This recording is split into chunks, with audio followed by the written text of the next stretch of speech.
What's up, harvesters, and welcome back in. Today we're going to get planting some of our spring vegetables indoors. It is February and we want to get a head start on our garden for spring and summer. We can get started with our tomatoes and our eggplants and peppers, so that way when spring does roll around we can transplant them outside and get a head start on our garden. So stay tuned, we'll get into it.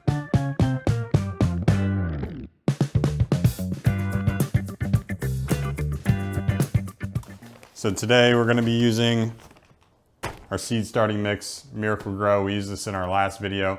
It is a pretty solid start to our seedlings. We can really get a solid foundations for them. It's a lighter soil, so if you kind of just have it in your hand, you can see that it is very light.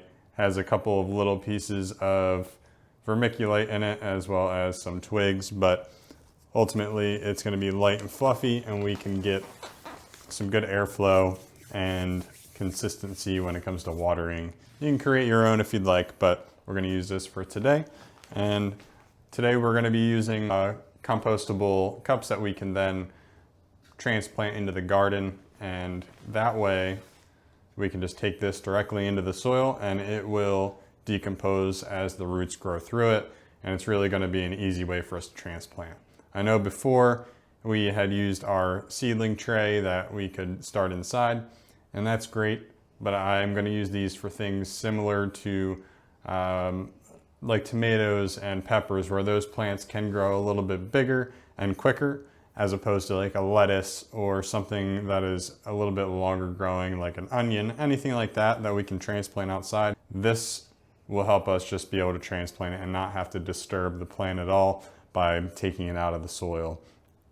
Now, you're still going to have to take these outside for a period of time, off and on, just to get them accustomed to the weather and the temperature and everything outside. So be mindful of that. So I'm going to go ahead and fill each of these up. And we're going to be planting a few different seeds today. Some of them we have already planted in our other seedling tray, but I will show you a little bit later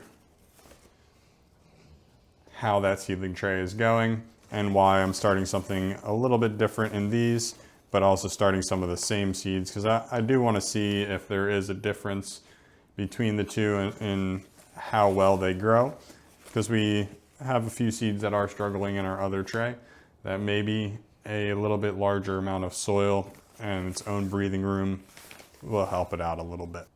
And if you notice underneath, I do have a baking tray. You can use something plastic you can put underneath this. Anything that's going to be able to trap some water, because these, again, do have some breathing room in them, and there's going to be a little bit of moisture that's going to come out of this. So you don't want them just on top of your countertop or any surface really, because the water's going to seep through this and it's going to ruin whatever you are planting these on. And then this way, this water can get trapped, and ultimately the water can get sucked back up through this if they do dry. Now, you don't have to use something that is compostable like this. I like this idea. They're only a couple dollars, and it is helpful. But you can get something to reuse out of your kitchen. You can get an egg carton, or even if it's plastic, you can cut off the egg carton and have that for your plants, and you can keep the top plastic part on and create more of a humidity dome or a greenhouse effect if you start it in a plastic water jug or a milk carton. Well, I guess you could say plastic milk jug. Any of those work, and they will create a humid environment in there and be helpful as well. Or you can use a red Solo cup. You can use 2 of those, and they're very easy to maintain that way. You just put one on top and one underneath, and because it's plastic, nothing will seep through. And then you can just put a couple little pebbles or some soil down there just to give it a little more space, so that way the water that you put in will be sucked up through the bottom of this if you put some holes at the bottom. All right, so we have all these filled up now. As you can see, it depends how much you're planning on planting, but I still have a little over a quarter of this bag left, and I have filled up 24 of these cells. And I also have my other seedling tray that has, I believe, 20 or 24 cells in it as well, a little bit smaller than this. But overall, I got about 40 to 50 cells that I was able to fill up with just a little one bag, and I still could probably do another 30 to 40 out of this bag. So while this is, I forget if it maybe like $7-8, you can make your own for about half the price, but this is going to get you a long way, especially if you're just starting your own garden and you want to do a small amount. You don't really need to create this big lump sum of potting mix if you just want to get started with some small seedlings inside. So now that we have this, I'm going to go ahead and pat these down a little bit. Again, we don't want to pat these down too much just because we want good airflow through these. But I am going to give a little pat just to make sure that there is contact with the entire pot. There is a little twig here that I'm going to pull out just because that can get in the way of root growth and the entire plant popping up out of the soil. And I'm going to go ahead and just make a little indentation in each of these, about a quarter of an inch to a half an inch deep. All right, so first we're going to get a eggplant started here. This is from Botanical Interest. They are small eggplants. They're not going to be the giant ones that you typically see in the store. They do fruit quite a bit more, which I do like about them. So I'm going to get a couple of these seeds started. Eggplants, like many other, it does take a little while to grow. They do recommend about 10 to 12 weeks before the last frost. So starting in February, it still could be considered a little bit late because the last frost is typically going to be in April in this area of the country in zone 7. So I'm going to go ahead and get these started and assume that about 3 months out, 2 to 3 months out, or in February, I can get started in April, May with putting these outside, and they do like the warm weather. So I'm going to do 2 per hole here, and these are going to be, again, very slow to mature. You may see them pop out in about 2 weeks. And these are really great for container gardeners just because they are a smaller, compact plant, especially the jewel amethyst. Now, some of the other varieties can be a little bit larger when it comes to the whole plant, but I would definitely recommend this one because I had it in a container last year and I didn't get a great harvest out of it just because the container was a little smaller than it should have been. But overall, got a few good eggplant out of it and was able to enjoy it, as opposed to some of the larger ones. Especially if it doesn't have time to mature, they can really lean over the plant, and it's not really conducive in a small garden environment. So it's really important that we get these in the ground early so that way we can get a good harvest before the end of the summer. All right, next up we are going to do some broccoli. So this is the green sprouting calabrese variety.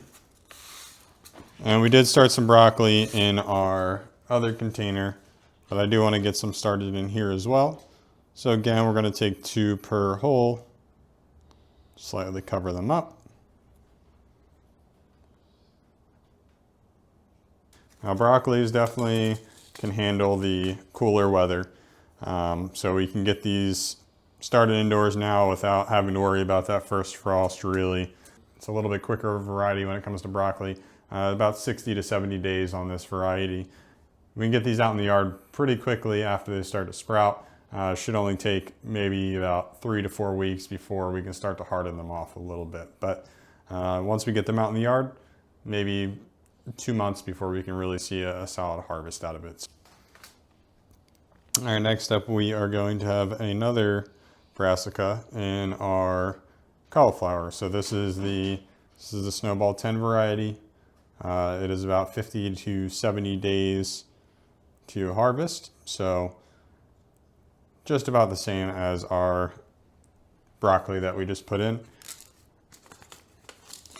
Usually going to take about, a week and a half to germinate and start to see some seeds sprout. Next we have the Dazzling Blue. It is a kale plant, and again, another frost tolerant plant. So it is really important that we get these in the ground now, or I guess in our seed starting now, and then we can get it into the ground as soon as we're getting closer to the end of frost season. So again, it can tolerate it, but we want to avoid putting it in there if we can until the frost. But we don't want to wait too long until we get into warmer season, because again, it's not going to be as delicious as it would be when it's cold outside. Kale plants can last multiple years. In fact, I had a kale plant last year that probably could have made it another year, but due to pests, I decided to pull it out and not really focus on getting that one started this year and just kind of go anew. All right, again, we're going with another brassica. So this is going to be our Brussels sprouts. Because these are a little bit older seeds, I'm going to put 3 or 4 in each cell just to ensure we can get some type of germination. If it doesn't come through in the next week or so, then I will probably just refill these with some new soil. Let me know in the comments if you do follow the expiration dates when it comes to seeds. I don't. All right, next up we have our sweet pepper. It's a California Wonder. I prefer the sweet pepper versus a hot pepper, but if you are a hot pepper fan, then definitely start getting those in the ground now. Those do take a little bit longer to develop and get you a good harvest for when it comes to summertime. They are heat-loving plants, but at the same time, we need to get them started because they do take a little bit longer to get started. Really, it's going to take about 3 months once these do germinate to get a harvest out of them. So we're looking at our first harvest being, if we start it now, about 3 months from now, potentially in May or June. Knowing the weather around here, it will probably be closer to that June mark. And if you didn't know, you can overwinter peppers, which I haven't tried doing, but you can overwinter the peppers and have the same pepper plant for multiple years. So depending on your climate, you can go ahead and do that. All right, next up we have a pinto bean. So this is my first time growing a pinto bean, but from what I understand, it's very similar to some other beans. So we're gonna plant this one a little bit deeper than these other ones that we've been going. We're gonna go about 1 inch down as opposed to 1/4 to 1/2 inch. We're gonna put those in and really just gonna do 1 per container here. Germination rate is fairly consistent when it comes to these. And when we're gonna transplant them, they do grow to about 2 to 6 feet. So you want to be able to have enough space for them. And I have some other bean varieties, whether it's green beans or next up we're going to have garbanzo beans. When I have multiple seeds for beans, they're going to take up a good amount. And I want to fill up our trellis, but I also want to have a little bit of a broader variety of beans that we have. So I'm going to have 2 different types of beans and 2 of each of those. We also started garbanzo in our other container, but we're going to go ahead and start 2 more of these. You can go ahead and soak these if you really wanted to. I prefer just to put them straight into the soil and let them be. But if you have the time and the patience, go ahead and start these ahead of time, maybe a day or so overnight, and then they're going to be moist. And you can do the same thing with corn when it comes to that time of year to get started with your corn seeds. So it is my first time growing pinto beans and garbanzo beans. We're putting them both in the ground. Now, pinto beans is my wife's favorite thing, being that she's from Brazil. She always is making pinto beans at home. So hopefully we can get a good harvest this year. So that way we can get some homemade beans from her. All right, and last up we have a couple of lettuce. We're just gonna do 1 of each of them. Put a couple seeds in each.